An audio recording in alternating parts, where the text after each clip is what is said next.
Hello there and welcome. And this is the last webinar for 2020, the year of Corona. So we have a very special guest tonight. Mary will be joining us shortly. She's just busy signing in.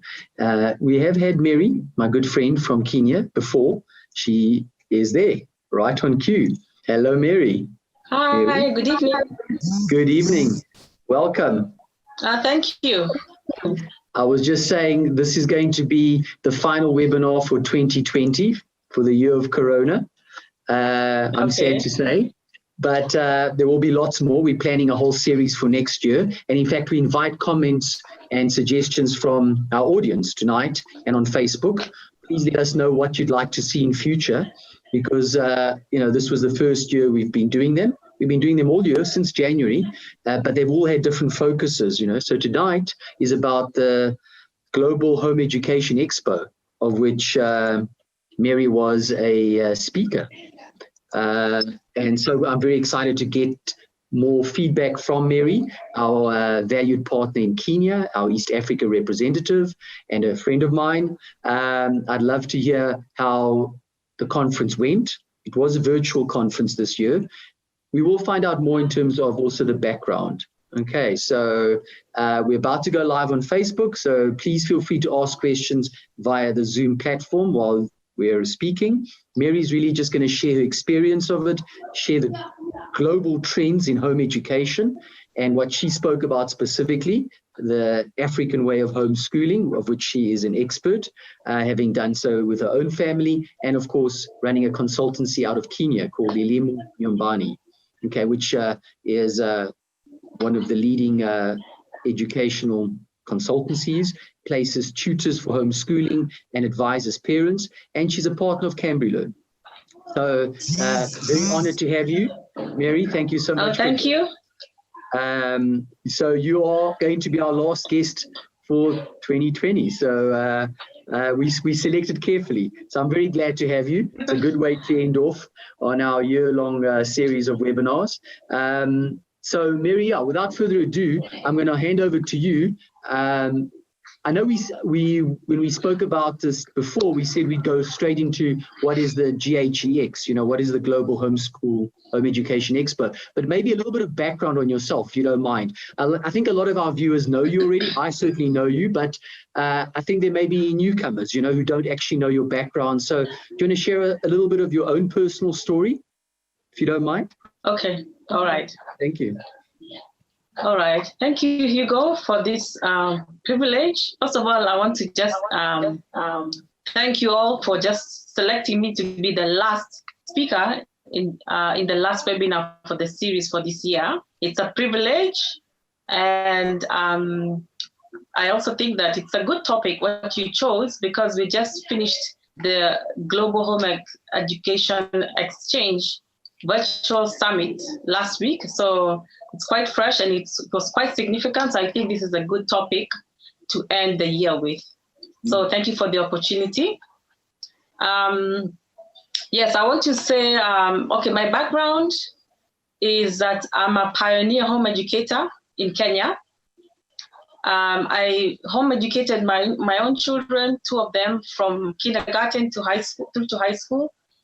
And this was 22 years ago, when home education was a complete unknown concept in Africa. And so I learned about it when I lived in Australia. And that's where I came across the idea of homeschooling. And I loved the idea, and I felt this is what I wanted to do with my own children. So when we moved back to Kenya, this is what I began doing. But while I was in Australia, I found out about curriculum, where to get it from. I got some training. I got some contacts to be able to mentor me, because I basically knew that this was a very new concept in Kenya. And when I did move to Kenya, indeed, it was true. I actually only knew one person who was homeschooling in the whole country. And the rest who were homeschooling were in different countries. There were some from South Africa, some from Tanzania. Of course, the rest were in Europe and Australia, America. I mean, they were very far from where I was. So it was a lot of trial and error, and basically kind of trend setting and creating a path and a way for those who would come behind me.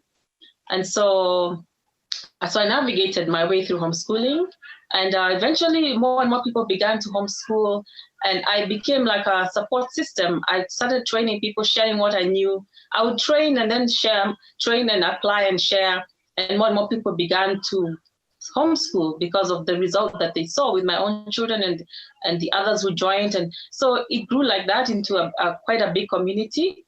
And so currently we have even a number of homeschool organizations in Kenya who are supporting homeschoolers. We have people using different curriculum. I would say we're maybe in I don't know, but probably 1,000 or 2,000 in Kenya homeschooling that I know of. There could be plenty more, especially now after COVID. There's plenty of people who are making decisions not to go back to the school system next year. So I'm sure there will be quite a big surge of homeschooling families, and we will know them when they start trying to interact with the existing organizations, with the existing groups, with the existing resources that are available. So I guess we'll get to know ourselves a bit better next year. And so I have homeschooled my own children. I began with a traditional curriculum, but I eventually moved into a more eclectic approach, a more custom-made approach. And I'll explain this a bit more when I explain about the African model of homeschooling, because that's what drove me to actually to be more of a creator of curriculum than a consumer of what was available, which didn't really fit what I wanted my children to learn. And so eventually I became a consultant, and I started my own firm, Elimu Nyumbani, which is a consultancy, and I train families, I train parents, I provide tutors for those who can't homeschool. I do quite a few consultants, even with schools and sports academies and different programs that want to use the individualized approach. And recently I've become a partner of CambriLearn, so I'm also encouraging people to use CambriLearn for those who want to use the IGCSE program, the British curriculum, which is quite a large number. And CambriLearn provides a perfect solution for homeschooling with the IGCSE. And I do a number of other things, like I'm a political women leader. I get involved in some politics sometimes. I do other programs apart from education, but basically my main focus is home education. So that's a bit of my background. I was married and I'm now divorced. So I finished homeschooling as a single parent. And so a lot of parents also ask for advice about how I did that as a single parent. And so that's another source of resource for people when I share my single homeschooling family experience and how I managed and how I survived, on a single income, homeschooling at the same time, paying the bills. And so I have like two lives. I had like 10 years of homeschooling with a family and 10 years of homeschooling as a single parent. So yeah, actually about 5 years, probably about 5 years as a single parent. But in total, I have 22 years experience. And even the way I've navigated my own children through college, to the adult life, people still tap onto that as well. So I'm still constantly growing, learning, and helping others get to the levels that I've reached already. And my daughter, Michelle, was also one of the panelists in the Global Home Education Exchange. She was chosen as one of the panelists for the homeschool alumni around the world. And she shared from the African perspective as well. And so one of her sessions is also available for if you want to watch that. So I think that's probably my background. And one of the things that I need to mention is in March, when we had the COVID-19 pandemic, and many people were forced to home educate and people didn't even know what that was, I came up with a series of a free e-magazine that was basically just describing what is homeschooling and trying to explain the basics of what is homeschooling, how is it done, what is different about it from what is done in regular school, what is the role of the parent, and how can you optimize your child's education while you're at home, stuck with them. And so I did 4 issues of Home Ed magazine, which is still circulating, and I believe a lot of people got a lot of benefit from that. So that's one of the things that are the new things that I did this year as well, that was prompted by the pandemic. Yeah. So that's my background. I actually learned a few things tonight about you that I did not know, and yet I had your resume all along, and we spent 2 weeks traveling Nairobi together, but I did not realize that you'd actually encountered homeschooling in Australia. I mean, I knew you'd lived in Australia, I remember that, but I didn't know that that's where the genesis of homeschooling came to you. I did not know that. Okay. And of course, you've been very humble. There's a lot more that you do. You're actually one of the leading lights in Kenya. In fact, do they not ask you to take political office at some point?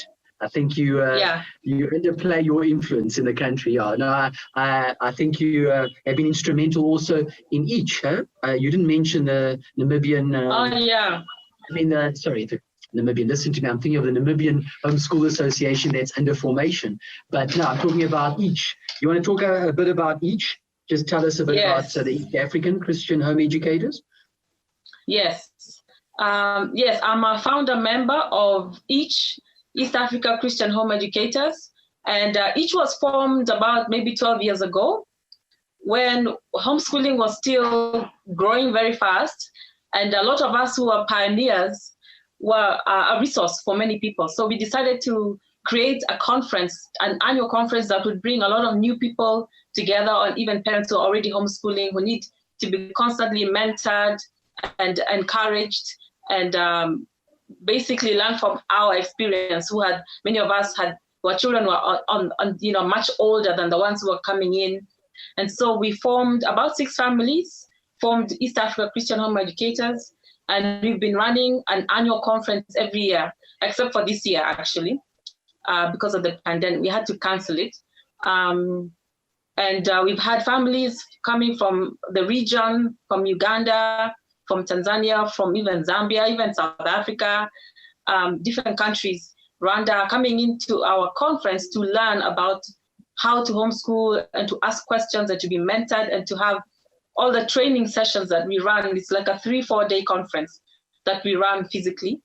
And it has helped a lot of people grow and be rooted and have a deep foundation and be able to also help others as well. So a lot of even groups have sprung from that. A lot of mentors have also sprung from that, who are now mentoring others. And so it has been very instrumental in stabilizing and creating a community of home educators in the region. And so I'm a founder member because at that time, I and a few of us were the oldest members of the oldest pioneers of home education at the time. So it was natural for us to come together and do something for the benefit of the future families that were coming in now at the time. Yeah. And so we're still running that, but at the moment we didn't participate in that this year, but all of us participated in the Global Home Education Exchange Program. All of us who are founder members of each were speakers in different aspects of the Global Home Exchange. So actually we ended up kind of merging our conference with the Global Home Exchange. And also last year, we attempted to have an East Africa, South Africa conference for Africa, which was based in Johannesburg, South Africa.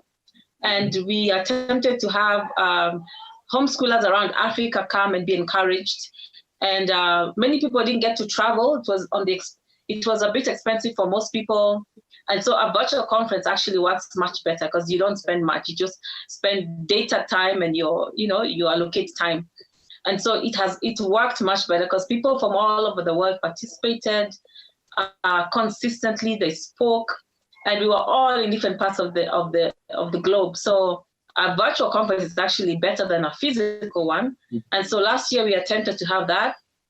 I believe the next one is next year, and I believe that it might be in Kenya, the Africa Home Education Exchange Summit. So it's supposed to be every 2 years. And so the first one was last year. And the second one is supposed to be, I understand we are trying to lobby for it to be in Nairobi, Kenya.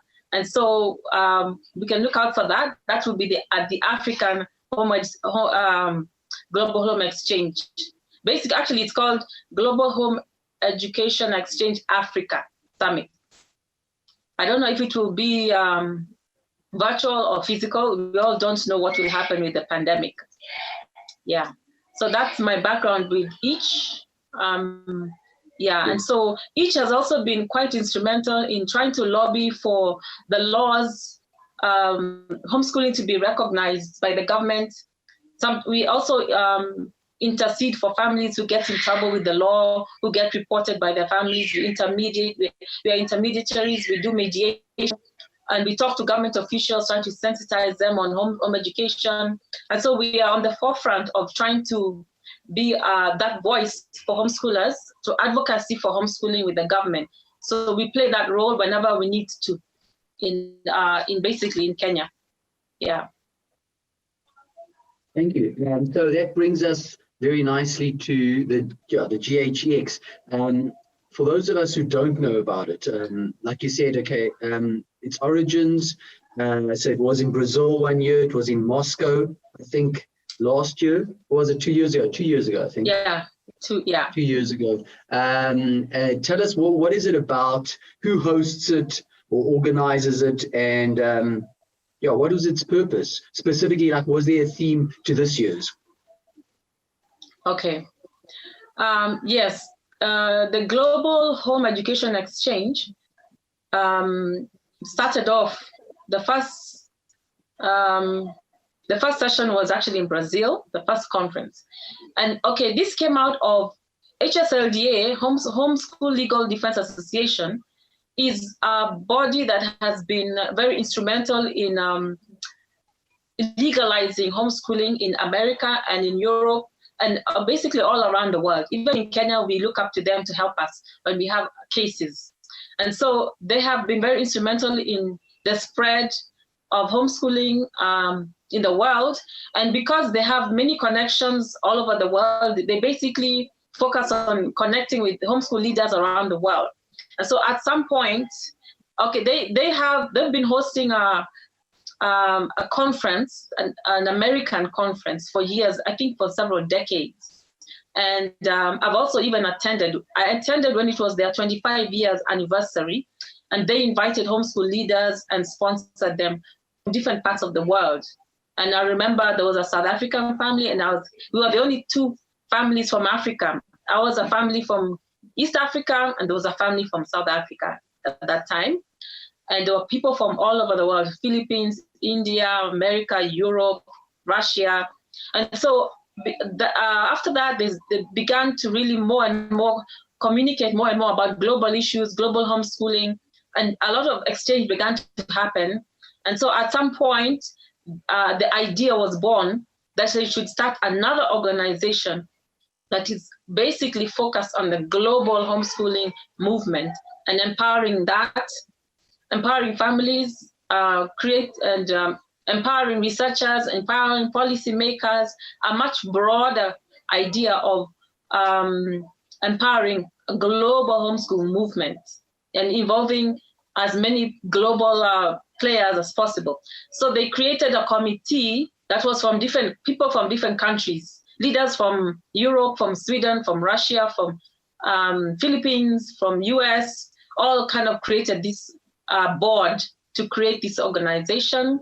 And then they created also an Africa connection, and each became the connection for Africa, together with the Personalised Trust from South Africa.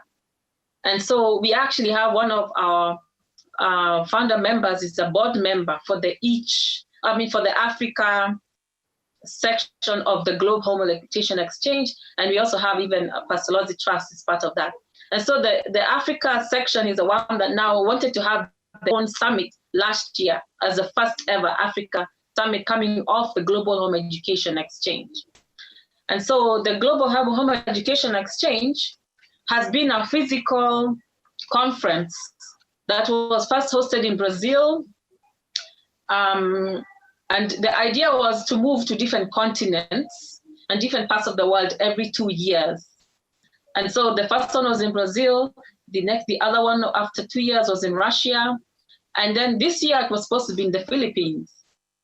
Actually, it was supposed to be last year, And then it was cancelled because of what happened last year. I think it was an earthquake. There was an earthquake or cyclone. Something happened, and yeah, in the Philippines last year, and it was cancelled and pushed to this year. And then this year we had the COVID-19. And so the idea of the virtual conference basically was born. And I think from here, it's more practical. You have, you can get thousands and thousands of members to attend because they don't have to travel. And so that is what Global Home Education Exchange is. This year, there was a lot of themes and discussions on a global solution, finding global answers, like a common, it was like a central place for finding global solutions to many things that are going on. So some of the sessions that I attended were on research, the different research that have been conducted on home education around the world. It was very interesting to hear about Russia and the trends in Russia, in China, in America, in Europe. There was a lot of research that has been done. There's still a lot that needs to be done, but there was a lot of data on the success and challenges of home education and the results of all that, and how even all that has influenced governments, policymakers to make decisions on the data that is available. So I attended one of those sessions. It was fantastic just to hear about the data collected about home education around the world. There was another one that was a session with policymakers. They had people from different government positions talk about home education in their country. Like there was a Canadian Minister of Education speaking about home education. There was an American, a lawyer, a judge, people who are talking from a policy perspective on homeschooling and how the law has been empowered people to homeschool, and others who have had challenges and argued against it. And we also spoke about, there was somebody from France who spoke about the latest challenge when the French president, I think last month, talked about homeschooling not being allowed anymore in France. That was like the latest news about a challenge with home education in France. The president mentioned that going forward, homeschooling will not be allowed. It will only be for health reasons. And home has been big in France. And so there was a big debate about that. And there was research showing the people who homeschool and the effects of homeschooling. And so that was one of the things that people are going to have to challenge the government and fight for the rights of those who have been homeschooling in France. So it was very interesting to just see the research team talking, the policymakers talking. There was a talk on the alumni, the homeschool alumni, which my daughter was involved with. And then there was also the session that I participated in, which was about the African homeschooling model. How is that different from the usual global trends of homeschooling, which have been going on for like decades and decades from the West? And so we had a few people from Kenya and South Africa. Basically, I think that was it. And Uganda. And we were speaking about our own personal experience with home education and how that has impacted our culture and our origins and our roots, and what we think about the model that is best suited for Africa. And so that's probably what I wanted to share a bit more today about. Yeah. Can I actually post a link to your blog, because you've written a wonderful blog about the African model for homeschooling. So obviously you're going to talk to it and people might have questions, but yeah, I just want to point that out, that on our website, people can see Mary's contribution. She's actually written on that, if you recall, Mary. Yeah. Yeah. Yes, okay. But yes. Please, Please go ahead. Yeah, so let's go while I'm looking for the blog. There we go, I found it. You want to tell us a bit about your specific presentation, because you said your daughter was also presenting. So who else was on that panel and what was it about? Like, what was the theme of that, if you don't mind? The one that my daughter was on, or the one that I was on? Oh, I thought you were both on the same one. Oh, beg your pardon. Okay, no. Well, tell us about both. I didn't know you were on separate panels. Yeah, Okay. we were on separate sessions. Both. Okay. My daughter was on the session for home education alumni who are now adults in the adult world. Homeschooled children, first generation, who've been homeschooled, have grown up, are now adults, navigating their lives, and the impact of home education in their adult life up to where they've reached. And so in that session, there was my daughter from Kenya, there was some from South Africa, from Israel, from Europe, from America, from different parts of the world, and they were all talking about how they were home educated, decades ago, basically 20 years, 15 years ago, because they're all adults in their 30s. Some are already married with families and they're second generation. And so it was interesting just listening to them talking about how they were homeschooled and how their parents struggled, some of them with resources, some of them, the parents were in trouble with the law. Another one, she said, I remember her sharing that she was homeschooled because her father was sailing around the world and they had no choice but to homeschool because they were sailing for years and years around the world with her dad. I think he worked in a cruise ship or something. So that was that session about just the experiences of the things that impacted them, the things the parents did to impact their adult life and what they do now and how that has affected, how that has been influenced by home education. And my daughter Michelle shared about being an entrepreneur and how her home education prepared her to think outside the box, be a go-getter, be creative, use her gifts and talents, and always thinking about her own business rather than thinking about getting an education for employment. I never raised her to think that. I always raised her to think that she's going to have her own business. And that's how she turned out. She doesn't even think about employment. She only thinks about her own creative ideas. And also she shared a lot about that. And in my session, we were mostly families who have homeschooled. Some were quite young, who are currently homeschooling with young children. Others have middle-aged children, and a lot of them have others like us who have grown children. We were sharing about the specific African aspect of homeschooling that is unique to Africa as opposed to any part of the world. And a lot of the things that came out in that session was shared by me and others as well, was that Africa, the family model in Africa is different from the Western model. The structure of family is different. And so as Africans, our thinking and our upbringing, we raised in a community. We are raised as a family, a community of families. We're not raised as a nuclear family.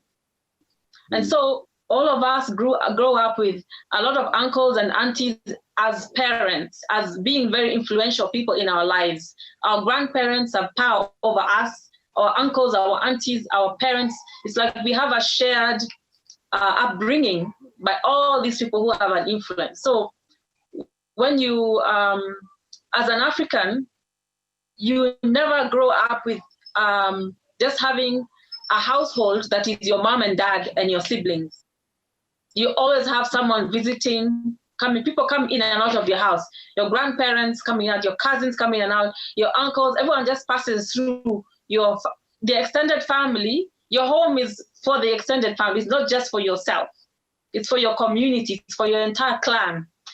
And so that's how we grew up. And that's how the expectation of a family, even when you're homeschooling, we normally have a difficult time because the nuclear family is the one that has decided to homeschool. The father, the mother of this nuclear family have decided to homeschool. But we always get either approval or disapproval from the rest of the extended family for making that decision. You may have a disapproval or approval from your parents, your siblings, your aunties and uncles, and they feel responsibility towards your children. And some of our families who end up in court is because some of the extended families have reported them to the authorities and said, we don't want our nieces homeschooled. And so they actually take authority and take the responsibility and say, we don't want them, and they take you to court. It's because the thinking in a family is not nuclear, it's extended family, and it's about a clan. So that is the big difference between the Western world and Africa. And so when we homeschool, all that comes to play.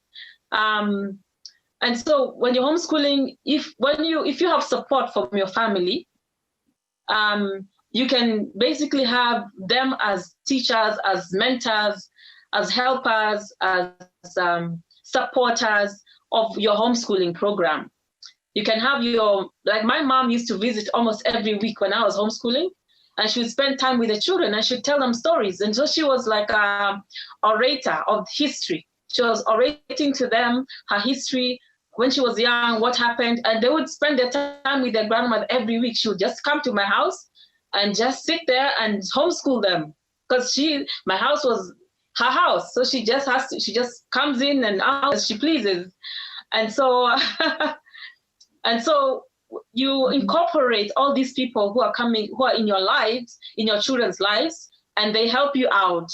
And so homeschoolers in Africa tend to extend their teachers. Their teachers become all these people around you. And the expectation is not that you're going to teach everything yourself. Nobody really expects to teach everything themselves. They always expect, oh, so-and-so will help me with this. When I need this, so-and-so is an expert in this. So-and-so knows how to cook, so she'll help me to teach them how to cook. So-and-so knows how to weed baskets, so she's going to help them to weed. We're always thinking about other people coming in to teach our children. We never think, oh, I'm going to do everything myself.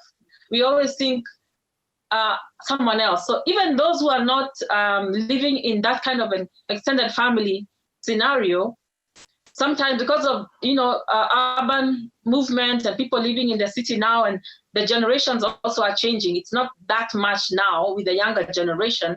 But even them, when they create co-ops, they still end up creating the extended family concept. They always, when you create a co-op, you always depend on your other parent who is gifted you something to teach something. You don't expect to run the co-op yourself.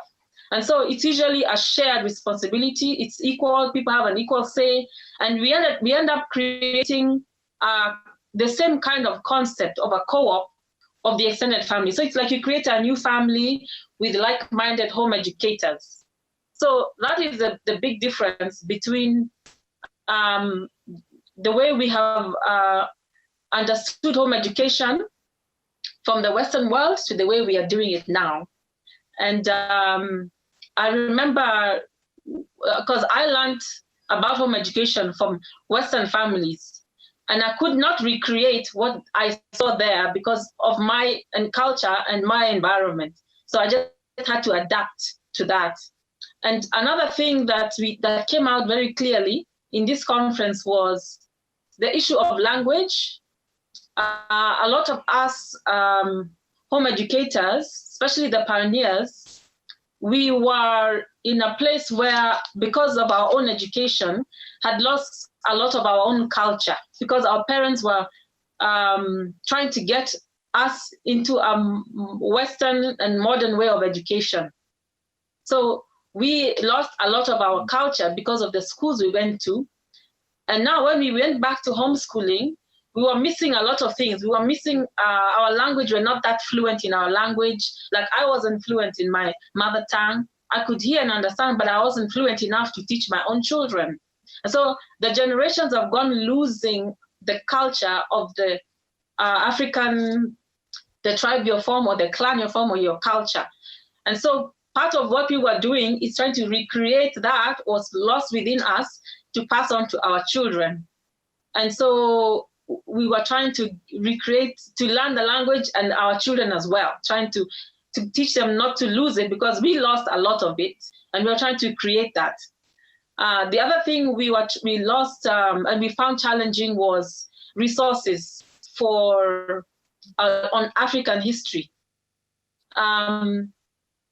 We grew up with textbooks that were written by the establishment and what they wanted us to know about our history.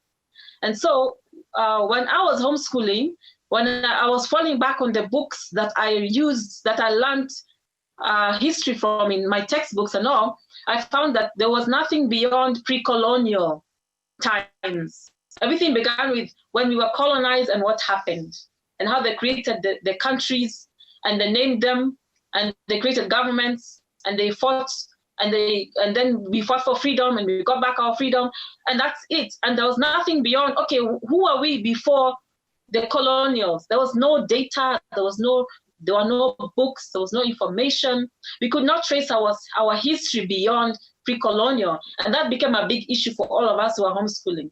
Because we're like, why is our history erased? Where did we come from? What were we like? What are there photos of what were people dressed like before we got these clothes where we were wearing Western clothes? What were people wearing? What were our great-grandparents like? What was their life like? What was their culture like? What was their education system like? So it was a big struggle looking for rare books, rare resources, oral history, books that are out of print books, old books, to kind of recreate that history for our children, even for ourselves. We didn't even know that history ourselves. And for our children to have some identity, some roots, and some connection with the past beyond pre-colonial. And so that became a big struggle. And even now, it's still a big struggle. There's more and more information now because we are more like a global world, and there's libraries now that are online, and there's a lot more access to information than there was when I was homeschooling. But that has been a big, big, big struggle of content that is relating to the African child. Yes, like I can use CambriLearn, which is okay. I can use that for my English and for my math and for my science, but I cannot use CambriLearn on any other resource for my history and for my social studies. I have to look for an original, authentic resource that is identifying who I am and what my history is for the other subjects. And so that became a problem and a lot of us could not use the pre-packed curriculum that we got from America because it was all about American history and American Indians and where they came from. And we're like, okay, where did we come from? And so we struggled a lot to get resources to teach our children. And even now it's still a big struggle, but these days there's a lot more resources and a lot more information. But even the families who are there in the summit who are sharing in that session were saying they are still struggling to get information because Africa is composed of very many different cultures and tribes and kingdoms that existed before the now structure of countries. And so tracing back your roots to your own tribe, your own clan, your own culture, your own history. Like in Kenya, there's 42 of them. So yes, we are called Kenya, but we are 42 different people. And so each of us is looking for our own roots as a people, as a community. And so I'll share one of the things that I discovered about my community when I was searching for this information. My tribe is called Kikuyu. It's actually the biggest tribe in Kenya. And it's a tribe that is, it dominates the politics, it dominates the economics, it dominates the, people. It's basically the biggest and most enterprising tribe that exists. And there are some minorities and some are small in population, but the Kikuyu is one of the biggest. So I traced my history of the Kikuyu. I'm a Kikuyu, but where were we before pre-colonial? And what happened before that? And where were we? And because I taught my children a lot about the Bible, and I wanted to link the Bible. Where is the African history in the Bible? Where is the connection between the Bible and Africans? Because we don't see Africans in the Bible. We see other races, but we don't see an African in the Bible. So where did the Africans come from, and where is the connection with God? That became a big thing for me when I was homeschooling. And so I traced my Kikuyu history to my tribe to having come before they landed in Kenya, in the slopes of Mount Kenya, in the central region. They came from Ethiopia. They were an Ethiopian group of people who came to East Africa, and they were called, at that time, it was called Abyssinia. And so they were Abyssinians, and these Abyssinians were part of a group of people who are called Israelites, who came from the tribe of Judah. So for me, I was just amazed, because I was like, that's the connection I'm looking for. I'm looking for who am I in the scripture. And so I found a connection between my tribe and Israel and the history. And where did these people come from? How did they get to Ethiopia? Through the Queen of Candace, who is written in the scriptures as having moved the one of the Solomon's wives, who came with Israelites and created a community of Israel in Ethiopia, Abyssinia. And some of those people moved to Kenya, and that's part of who I am. And so I thought that was just profound, and it was what I was looking for, and I taught my children. And so that's just one example of the kind of identity we are looking for as Africans to connect with beyond pre-colonial history, and the kind of hunger we have as homeschoolers who want to teach our children beyond what is prescribed in the school curriculum, in the school history, in the school social studies, because that has its own agenda, and they have a reason why they designed the history that way. And one of the panelists shared that her dad was actually her grandfather was one of the people in South Africa who wrote the history books on African history. And she shared that whatever he wrote was always doctored and changed and made politically correct so that it can be accepted in the school system. So she has grown up knowing that the history that her father wrote is not true, and she has grown up looking for the true history which her father wrote originally, which was not modified. And so all of us have that thing that we are looking for, to know beyond, some knowledge beyond what is available. And as a home educator, that is your opportunity to teach your child beyond what is available, what is prescribed, what is politically correct, and what is your identity, and to give them that solid foundation of who they are and where their roots are and their language, and all these things come in as an African home educator. Those are a lot of the challenges talked about. There was a lot more, but those are the highlights that I wanted to share in this session. Thank you. I have a question for you, actually, from Trevor, who knows you well. Trevor, welcome. It's great to have you join us. He's actually one of our tutors. He actually runs his own tutor center. He's affiliated with us, and he's got a question about those schools that you mentioned. He wants to know, were those physical schools that you're talking about partnering with, or were they virtual schools?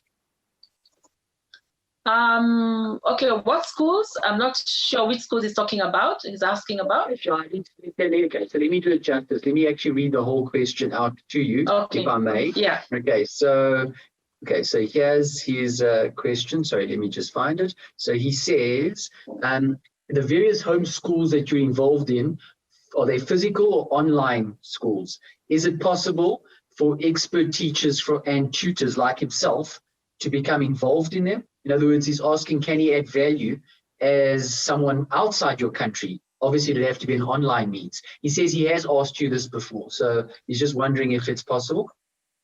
I see. Yeah, I think I recall speaking to someone from South Africa. Is he the one who does robotics and some kind of tech program? He was an expert on maths. I don't know if he does. That might extend to robotics. I'll ask him. Let me ask him. I'll type in the question, but I don't know. Okay. Yes, there is room.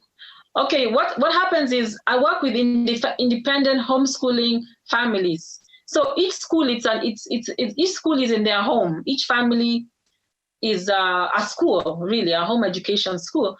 And so my tutors go to their homes. So I don't have a center. Because I also work from my home office, and the tutors come from their home to the home where they work and go back home. So I do look for resources that can help each of the family's needs. For example, CambriLearn is not a Kenyan product, it's a South African product, but it's something that Kenyans are looking for. Kenyans who want to homeschool with the IGCSE, CambriLearn is affordable, and it's tailor-made to make it easy for a parent to home educate. You don't need to have an expert teacher to do that. So if there's a resource that you have that is not available in Kenya and is something that parents need, I would be very happy to partner with you and to market it in Kenya through the families, like I do with CambriLearn and even other resources as well. So we can talk about what it is that you are offering.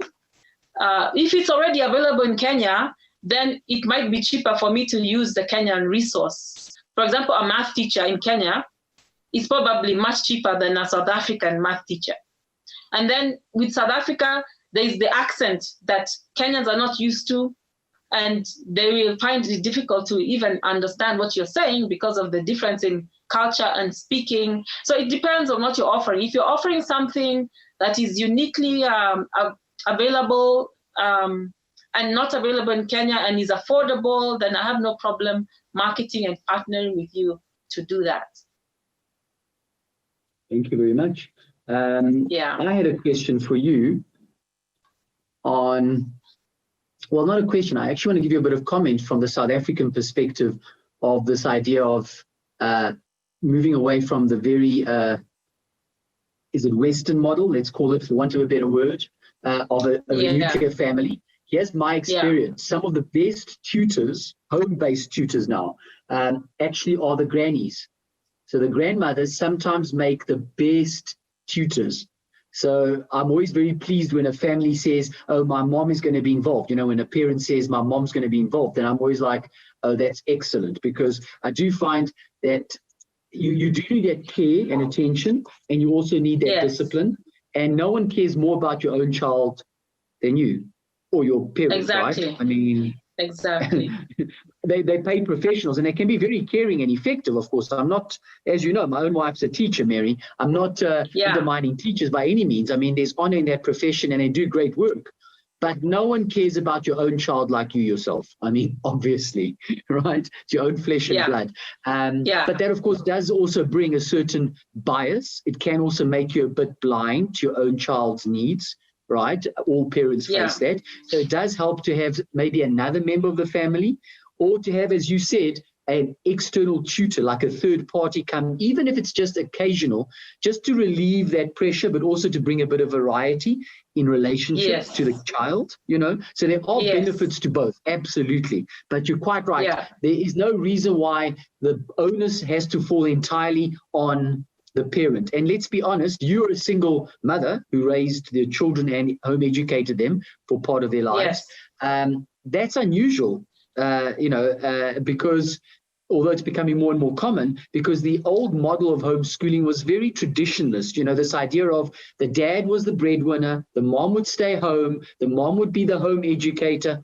Well, that's changing radically, right? And you're quite right. A lot of homeschoolers nowadays are single parent households or dual income households, you know, where both parents just have to, out of necessity, go out and work. They might be fortunate enough to be able to work from home, but not always. And then they cannot school their own children, but they don't want to send their children to traditional schools. So that's where people like Elimu Nyumbani come in, right? And where online providers can provide means by which you can school in an alternate environment. Really. So I just wanted to add that is a world trend, because that brings me on to my next question. I don't know, you had your ear to the ground, you were at this virtual conference. What are the general world trends now? You've spoken about how homeschooling is done differently in Africa, but generally, did you come up with any notable research, or did you hear of any worldwide trends that are becoming visible, excepting Corona? I know a lot of people did pandemic schooling, and that's not the same as homeschooling. You know, it's not. It's an emergency measure. But still, did any interesting trends come to your attention globally that you can share with our global community? The most discussed trend was the COVID. The most discussed concept was how the entire world was thrown into home education, and how the real home educators were having a responsibility to educate all these people who have been thrown into home education about home education. That was the biggest topic, actually, the whole Corona pandemic, and how different groups, as co-ops and pioneers and teachers and all kinds of people who knew anything about homeschooling became relevant and became resources for so many people who are just like, what is this? How is it done? And many people were trying to get them into the traditional role of understanding that you have to take parental responsibility. It's not just school at home, but you need to engage with your child. You need to counsel your child. You need to spend time with your child. You need to explain patiently to your child. And because a lot of people have this thing of school is out there and I'm a parent. And so separating the two. And so a lot of people were found themselves supporting very many people about the concept of home education and the concept of connecting with your child and being that parent that you could never be before because your child was in school and you were working. That was the most discussed trend. But there was, I was listening to something about Russia and how in Russia, the home education movement has moved from several hundred families to thousands in a very short time. And this has come from, I think, a lot of people who, there was that transition in Russia when, the whole thing crumbled and it became independent. And so that whole movement created a new lot of parents who wanted their children educated differently, away from the control of the Russian communism and into something more neutral and more open-minded. And so a huge movement of homeschooling in Russia is actually huge. And it's in a very short time. Because when I compare, we've been homeschooling for 22 years and we're still in just 1,000 or two. So the trend in Africa is very, very slow compared to the trend in Russia. I forget how many years they started I think maybe it's been 10 years or less, but they moved from hundreds to thousands, like 10,000, 12,000 homeschoolers in that short period. But it's because of the release of communism in that country that freed people to have kind of a free mind and a free world and free choices and everything. So a lot of those, and something that's similar happened in Brazil and in Philippines as well. There's a trend where homeschooling is actually mainstream now, and it's been accepted by the government and supported. But homeschooling has moved from being very much a family thing to like they use the local curriculum, the public school curriculum, and it's kind of merging with the public school. In Philippines, it's a government, there's a government program on homeschooling, something like that. So we're looking at the different countries. And so when we compare Africa with the rest of the world, we are moving at a really slow pace. We are really behind. We have so much work to do in sensitizing Africans on home education. And that's why we want to start having our own Africa summits that address the African issues, the African problem, and the African mindset, because most Africans want to be like the West. And so going back to being African is not fashionable, and it's like going back to the past. So that whole mindset is difficult in the African context. So I don't know if I've answered your question, because those are some of the trends that I noticed that were going on. But mostly the discussion was about the pandemic and the impact, and the impact on that, on home education, and how different resource persons were forced to really support the huge number of people. But then there is also that discussion that there's an expectation that once the pandemic eases and kind of disappears and things go back to normal, that there will be a huge number of people who will not go back to the public school system or private. And at that point is when we really get to know the impact of home education and the growth of it when the pandemic is over. Yeah. It will change. The world is upside down at the moment. Yeah. And how are schools in Kenya? Have they gone back, or are they still shut? Or there was a partial going back, and this was like for the last 1 month or so, the grades that have exams are the ones who went back to school to prepare for the exam, which is going to be next year. So the end of primary and the end of high school, those grades are back in school. And yesterday there was an announcement that the rest of the grades will open on January 4th. But we have a second wave, which is currently ongoing, and the numbers are increasing. So a lot of parents, even if there's an announcement that schools are open, may reluctantly will not, put their children in school because of the COVID risk. Because already we have some students who have started dying in school, that started getting infected. Some schools are getting closed already. And we have teachers who are dying already with the pandemic. We already have that in Kenya. So it's a tricky situation, actually. That sounds tricky. Have you seen a boom in homeschooling like we have in South Africa? Yes, definitely. I've been very busy this year, just consulting with a lot of people, answering questions, helping people figure out what to do, talking to people who, even this month, a lot of people are talking to me about next year and saying they're not going back. And so they want to know more about homeschooling. I've done a lot of training. There's definitely it's been my busiest year in a long time. So there's definitely been a big surge, but we won't really know if these are real homeschoolers until the schools open.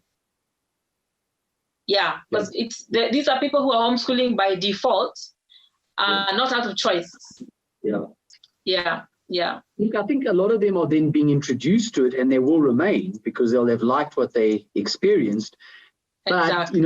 It's a double-edged sword, Mary, because those who went with real virtual schools like us got a good taste, a good experience, Might not have suited them, that's fine. I'm not saying they all will remain, but they at least got the way it's intended. Unfortunately, a lot of schools, certainly in other parts of the world, I don't know if they happen in Kenya, went online. Traditional schools went online. And then it wasn't very effectively done, Shame. I don't blame the teachers. They were trying to do the best they could, but they weren't really geared for it. The materials weren't designed for digitizing. The teachers weren't trained for how to project on screen and how to present lessons.